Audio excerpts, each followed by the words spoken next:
நம்ம சேனலை பார்க்குறவருக்கும் நண்பர்களே, சிவாஜி சார் கூட முன்னர் காலகட்டங்களில் இருந்த நிறைய நடிகர்கள் சேர்ந்து நடிச்சிருக்காங்க. நடிகர் விஜயகுமார் அவர் பார்த்தீங்க அப்படின்னா சிவாஜி சார் கூட படங்கள் சேர்ந்து நடிச்சிருக்காரு. இவர் இப்போ அக்டோபர் 1ஆம் தேதி சிவாஜி சாருடைய பிறந்தநாள் வந்துச்சு இல்லையா, அதுக்காக சிவாஜி சாரை பற்றி ஒரு ஆர்டிக்கல் ஒன்று எழுதியிருக்காரு.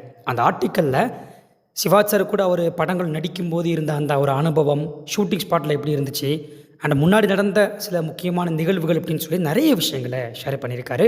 இன்றைக்கி நான் இந்த ஒரு வீடியோவில் உங்களுக்கு இந்த ஒரு ஆர்டிக்கலை தான் படித்து காட்ட போகிறேன். ஸோ எல்லாருமே நிறைய விஷயங்கள் நீங்கள் இது மூலமாக தெரிஞ்சுக்க போகிறீங்க. இந்த ஒரு வீடியோவை ஸ்கிப் பண்ணாமல் கடைசி வரைக்கும் பாருங்கள். சரி வாங்க பார்க்கலாம்.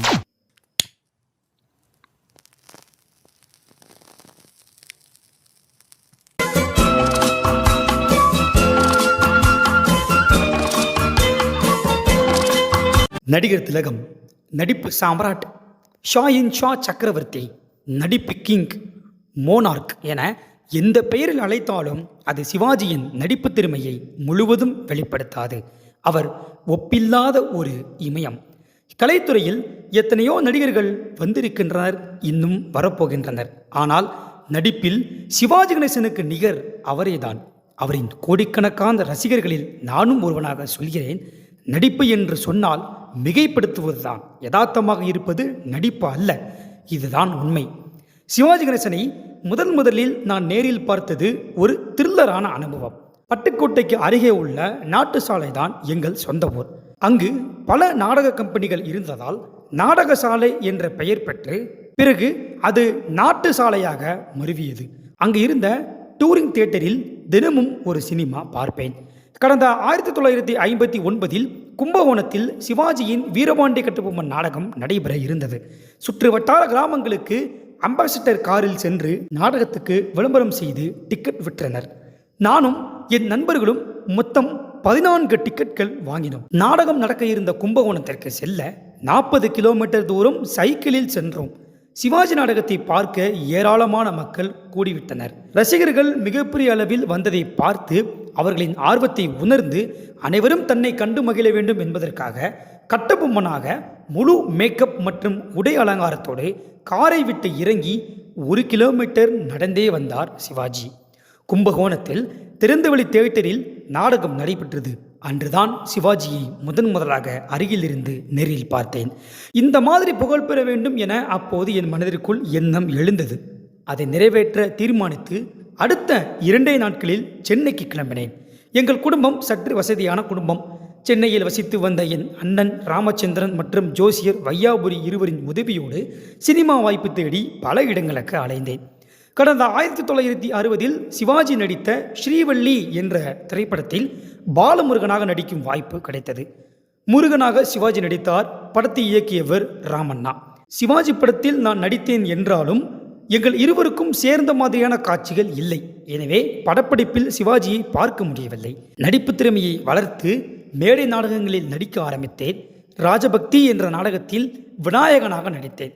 என் அழைப்பை ஏற்று நாடகம் பார்க்க வந்த நண்பர்கள் ஏமாற்றம் அடைந்தனர். காரணம், விநாயகனாக நடித்த எனக்கு முகம் மற்றும் உடல் முழுவதும் மறைக்கும் விதத்தில் பெரிய மோல்டு மாட்டியிருந்ததால் என்னை அடையாளம் தெரியவில்லை. 1 ஆண்டு காலம் பல முயற்சி எடுத்தும் பலன் தராததால் திரும்பி ஊருக்கே போய்விட நினைத்தேன். அப்போதுதான் இயக்குனர் பி. மாதவனை சந்திக்கும் வாய்ப்பு கிடைத்தது. ஏவிஎம் ஸ்டுடியோவில் 6வது தளத்தில் எனக்கு மேக்கப் டெஸ்ட் எடுத்தார்.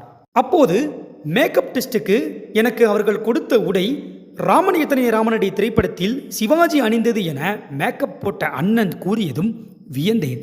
கேமராமேன் PN சுந்தரம் தான் கேமராவை இயக்கினார். சிவாஜி முன்பு பேசி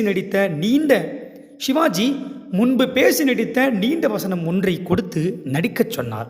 அதில் நான் தேறியதும் பி. மாதவன் இயக்கத்தில் பொண்ணுக்கு தங்க மனசு என்ற படத்தில் கதாநாயகனாக ஒப்பந்தம் செய்தனர். பஞ்சாச்சரம் என்ற என் இயற்பெயரை விஜயகுமார் என சூட்டினார் இயக்குனர் பி. மாதவன். வீரபாண்டிய கட்டபொம்மன், திருவிளையாடல், கௌரவம், பாசமலர், கப்பலோட்டிய தமிழன் மற்றும் ராஜராஜ சோழன் ஆகிய படங்களில் இடம்பெற்ற கதாபாத்திரங்களை சிவாஜியால் மட்டும்தான் சிறப்பாக செய்திருக்க முடியும். சிவாஜிக்கு பிடித்த உணவு முள்ளங்கி சாம்பார், மீன் குழம்பு மற்றும் மட்டன் பிரியாணி. மிகவும் பிடித்தது தஞ்சாவூர் சமையல். இயக்குனர் பாரதிராஜா இயக்கிய கிழக்கு சீமையிலே படத்தை பிரத்யேக காட்சியாக சிவாஜிக்கு திரையிட்டு காட்டினார்கள். படத்தை பார்த்த சிவாஜி ரொம்ப பிரமாதமாக பண்ணியிருக்கடா என என்னை பாராட்டி கட்டி அணைத்து முத்தம் கொடுத்தார். சிவாஜியிடமிருந்து கிடைக்கும் உச்சக்கட்ட பாராட்டு அதுதான். என் வாழ்வில் மறக்க முடியாத தருணம் அது. சிவாஜிக்கு ஈடு கொடுத்து பல நடிகையர் நடித்திருந்தாலும் அவருக்கு ஏற்ற பொருத்தமான ஜோடி என்றால் என்னை பொறுத்தவரையில் பத்மினி அம்மாதான். உத்தமபுத்திரன், தெய்வப்பிரவி, அமரதீபம், பேசும் தெய்வம், தில்லானாம்பாள், வியட்நாம் வீடு, குலமா குணமா ஆகிய படங்களில் சிவாஜி பத்மினி இருவரின் பிரமாதமான நடிப்பையும் ஜோடி பொருத்தத்தையும் பாராட்டாமல் இருக்க முடியாது. ஞாயிற்றுக்கிழமை என்றாலே சிவாஜியின் அன்னை இல்லத்தில் ஸ்பெஷல் விருந்து நடைபெறும். குடும்பத்தினர், உறவினர் மற்றும் நெருங்கிய நண்பர்களுக்கு தடபடலான சாப்பாடு பரிமாறப்படும். சுவையான ஐட்டங்கள் நிறைய இடம்பெறும். நான் பல முறை அதை சாப்பிட்டு அனுபவித்திருக்கிறேன். சென்னையில் படப்பிடிப்பு நடக்கும்போது சிவாஜியின் வீட்டிலிருந்து குறைந்தது 10 பேருக்கு சாப்பாடு வரும். இயக்குனர், சக நடிகர்கள், டெக்னீஷியன்ஸ்களோடு சேர்ந்து சாப்பிடுவார் சிவாஜி. வாரத்திற்கு ஒரு முறை அவர் வீட்டுக்கு சென்று அவரை சந்திப்பேன். சாப்பாட்டுக்கு பிறகுதான் அங்கிருந்து கிளம்ப முடியும். வேலைப்பளு காரணமாக 2 வாரங்கள் அவரை பார்க்க போகாவிட்டால் அவருக்கு கோபம் வந்துவிடும். அதற்கு அடுத்த வாரம் அவரை சந்திக்கும் போது 5 நிமிடத்துக்கு பேச மாட்டார். நான் சந்திக்க வராததற்கு சரியான விளக்கம் தந்த பிறகே பேச ஆரம்பிப்பார். ஒரு சமயம், டேய் விஜயா, நீ எப்படிடா சினிமாவுக்கு வந்த என கேட்டார். அவர் நாடகம் பார்த்ததிலிருந்து ஹீரோவாக ஆனது வரை நான் விபரமாக சொன்னதை ரசித்து கேட்டார். நானும் கட்டபொம்மன் நாடகத்தை தெருக்கூத்திலே பார்த்து தான்டா சினிமாவிற்கு வந்தேன் என்றார். நல்ல ஒற்றுமை. மேலும் ஒரு ஒற்றுமை, இருவருக்குமே சுவாமிமலை கோவிலில் தான் திருமணம் நடந்தது. தென்னிந்திய நடிகர்கள் சங்கத்திற்கு பல ஆண்டுகள் தலைவராக இருந்து அந்த பதவியை கௌரவப்படுத்தினார் சிவாஜி. அவர் தலைமையில் சங்கத்திற்கு புதிய கட்டடம் கட்டப்பட்டு எம்ஜிஆரால் திறந்து வைக்கப்பட்டது. சிவாஜிக்கு சபரிமலை ஐயப்பன் மீது தனி பக்தி உண்டு.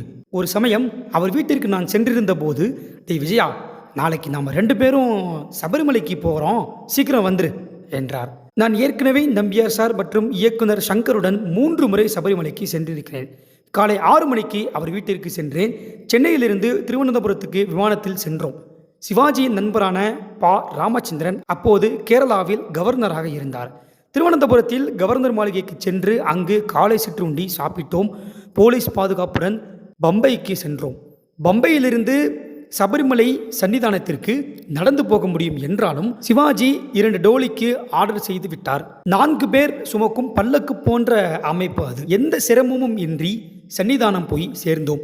சன்னிதானத்திற்கு வெகு அருகில் எங்களுக்கு காட்டேஜ் ஏற்பாடு செய்திருந்தனர். சிவாஜி தயவில் எனக்கு திவ்யமான தரிசனம் கிடைத்தது. பிரசாதத்தை வாங்கி கொண்டு திரும்பினோம். ராஜ்பவனுக்கு சென்று கவர்னருக்கு நன்றி சொல்லி விமானத்தில் ஏறி சென்னை திரும்பினோம். இளைய தலைமுறை படத்தில் சிவாஜியும் நானும் குத்துச்சண்டை போடும் காட்சி வரும். 12 அடி உயர மேடை அமைத்திருந்தனர். சண்டை போடும்போது காலில் கயிறு மாட்டி கீழே விழுந்தது. கையில் எலும்பு பிசகு ஏற்பட்டு 10 நாட்கள் படப்பிடிப்புக்கு போக முடியவில்லை. எனக்கு அடிபட்ட விஷயம் பத்திரிகைகளில் கூட வந்துவிட்டது. சிவாஜியின் வலது கையாக விளங்கிய அவரது தம்பி வி.சி. சண்முகம் மறைவு சிவாஜியை மிகவும் பாதித்தது. துக்கம் விசாரிக்க சிவாஜி வீட்டுக்கு வந்த எம்ஜிஆர் என்னிடம் சிவாஜி ஏதாவது சாப்பிட்டாரா என கேட்டார். எதுவும் சாப்பிடவில்லை என்றேன். கொஞ்சம் பலரசமாவது அவரை குடிக்கச் செய்யுங்கள், எவ்வளவு நேரம்தான் இப்படி இருப்பார் என்றார் எம்ஜிஆர். அதன் பிறகு சிவாஜியை கட்டாயப்படுத்தி பலரசம் குடிக்க வைத்தோம். சிவாஜியும் எம்ஜிஆரும் நமக்கு கிடைத்த மிகப்பெரிய பொக்கிஷம் என்றுதான் சொல்ல வேண்டும். இவ்வளவுதாங்க விஜயகுமார் அந்த ஆர்டிக்கலில் குறிப்பிட்டிருந்த விஷயம். இன்னொரு எக்ஸ்ட்ரா ஃபேக்ட் சொல்லணும் அப்படின்னா, விஜயகுமார் பார்த்திங்க அப்படின்னா சிவாஜி சாரை வச்சு ஒரு படம் ப்ரொடியூஸ் பண்ணார். அது எந்த படம் அப்படின்னா நெஞ்சங்கள் அப்படின்னு சொல்லக்கூடிய ஒரு படம். இந்த படத்தை டைரக்ஷன் பண்ணவர் மேஜர் சுந்தரராஜன். இது ஒரு கொஞ்சம் எக்ஸ்ட்ராவான ஒரு விஷயம் தான், அதையும் நீங்கள் தெரிஞ்சுக்கோங்க. இப்போ இந்த நேர்காணலில் நிறைய விஷயங்களை விஜயகுமார் ஷேர் பண்ணியிருக்காரு. ஷூட்டிங் ஸ்பாட்டில் நடந்த விஷயங்களாக இருக்கட்டும், அப்புறம் சிவாஜி சாரை பர்சனலாக அவருக்கு எவ்வளவு தெரியும், சிவாஜி சார் எப்படிப்பட்ட ஒருத்தர் அப்படின்றதையும் நிறைய விஷயங்களை இவர் இந்த இடத்துல ஷேர் பண்ணியிருக்காரு. ரொம்ப இன்ட்ரெஸ்டிங்காக இருந்துச்சு இதை கேட்கும்போது. ஸோ உங்களுக்கு எந்த அளவுக்கு இருந்துச்சு அப்படின்றத நீங்கள் கமெண்ட்டில் சொல்லுங்கள். அது மட்டும் இல்லாமல் இந்த ஒரு வீடியோவை நிறைய பேருக்கு ஷேர் பண்ணுங்கள். நம்ம ஒன்லி சிவாஜி கிருஷ்ணன் சேனலுடைய வாட்ஸ்அப் நம்பர் ஸ்க்ரீனில் போடுறேன். அதை எல்லாருமே சேவ் பண்ணிக்கோங்க. சிவாஜி சாரை பற்றிய நிறைய விஷயங்களை நீங்கள் வாட்ஸ்அப்பில் சொல்லுங்கள். அண்ட் அது மட்டும் இல்லாமல் நம்ம சேனலுடைய WhatsApp group, Instagram page, Facebook page, Facebook group, இதனுடைய லிங்க் எல்லாமே கீழே இருக்குது. அதை கிளிக் பண்ணியும் ஃபாலோ பண்ணிக்கோங்க. ஓகே, லைக் பண்ணுங்கள். ஒன்லி சிவாஜி கிருஷ்ணன் சேனலை சப்ஸ்கிரைப் பண்ணுங்கள். நாளைக்கு இந்த மாதிரி நல்ல ஒரு வீடியோவில் நான் உங்களை சந்திக்கின்றேன். நன்றி.